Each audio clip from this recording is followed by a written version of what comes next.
And hello, ladies and gentlemen. Today we're going to be talking about a delightful movie. You can see it for free on Tubi right now. I'm probably going to put the link down below if you know what I mean, and I think you do, as Joe Bob would say. And this film is called Scream Test, and it stars one of the ultimate scream queens from 1983 onward, Felissa Rose. And I'll just be honest with you, my God, I've had a crush on her ever since not the film that made her famous. I'm not going to talk about that one. That was a very naughty film. But when she came back into horror films and, she made her connection with Joe Bob Briggs, I mean, she's been doing a ton of stuff. Just look at her IMDb. Just look at this. This is a great IMDb. And she does a lot of charming movies, but this movie particularly, considering this woman is of Generation X, the fact that she gets to be the starlet, she gets to be the main focus, she gets to be the person whom is desired by the male hunk in the movie.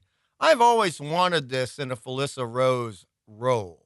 I wanted to see her be the person who was desired and desires back. And sometimes that's not a naughty thing, it's a romantic thing. And that used to be in a bunch of old classic horror films. That was the case, even believe it or not, in Abbott and Costello Meet Frankenstein. There was romance going on in that movie. A lot of people miss it, but it was there. And there is that kind of romance here. And it's a fascinating idea. And it's one that I'm surprised hasn't come up more in previous horror films. You have Felissa Rose as a B movie horror starlet. She's actually kind of playing herself in a way, and I don't mind that. Where she's been screaming too much. Scream queen. Scream test. Get the pun? And she loses her voice. So she's got to go to this remedial facility, this kind of health resort to help her get her voice back. And she meets a whole bunch of other people. And she has to go with her agent. Well, actually, it's her manager, as stated in the film. He's a charming side character as well. I mean, honestly, he plays a large part in the film. But Felissa is just magnificent in this film. And she does not care about showing off the cleavage. Now, there's no nudie in the movie. I mean, she never strips down, but there are times she gets a little sexy. This is like 1965 sexy versus 1993, let's take it all off and just let the censors have what they will with it. And there's another delightful aspect to this. Look, I'm in my 50s. I like seeing people in my generation get to play the sexy role. And the slightly naughty thing about this film is she gets to have the romance and the hubba with a guy who's clearly in his 30s. I got no problem with that. You know why? I've been that guy. And I'm not talking about representation or anything like that. I'm just saying it's nice to see the appreciation of people who are absolutely sexy and just leaving the age thing out of it. Because if anyone knows anything about Hollywood, for both men and women, but particularly for women, oh my God, it is a sexist dang piece of crap place. So the fact that Melissa got to play this role, and you're seeing the clips, I mean, you're seeing how she looks here. And she hasn't changed her nose.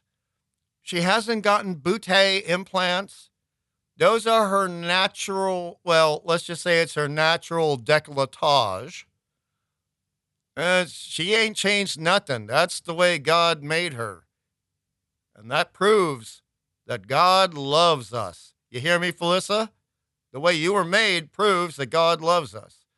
Now, my only complaint with the film, I'll be honest, is that she's playing somebody with no real speaking voice, just a little, when she tries to speak. It's like, oh, okay. Because she's lost her voice due to screaming. I mean, that's a good plot point. But part of the delight of Felissa Rose is hearing that northeastern United States accent, which, as she has already stated on the Joe Bob Show, comes a lot from her Sicilian blood. Look, that gets my motor running. So I was like, oh, I'm a little sad I can't really hear Felissa speak.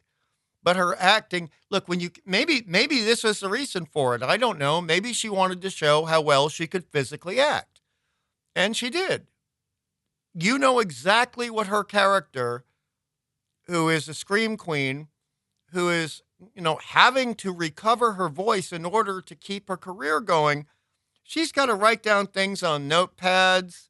She's got to sometimes do a little bit of facial thing and almost a fake sign language. And there's not a lot of gore here. I mean, there's almost no gore here. And again, there's no nudie.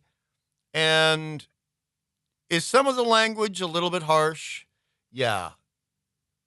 But it's rated TVMA. All right. So it's not going to be that bad. It's going to be fine for anyone who's like 16 years old to watch. It's not going to be a problem. And she gets to wear a lot of great outfits. And the other characters are really charming too. I mean, you've got this gentleman who is very good at chess. I kind of like that. That goes against type.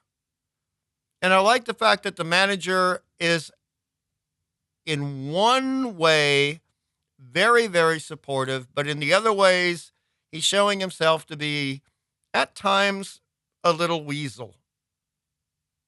And, I mean, all the characters are relatively delightful.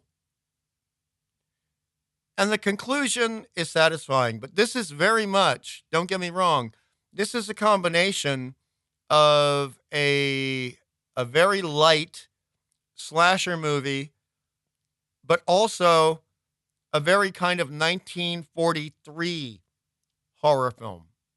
And if you can handle that, you're going to love it.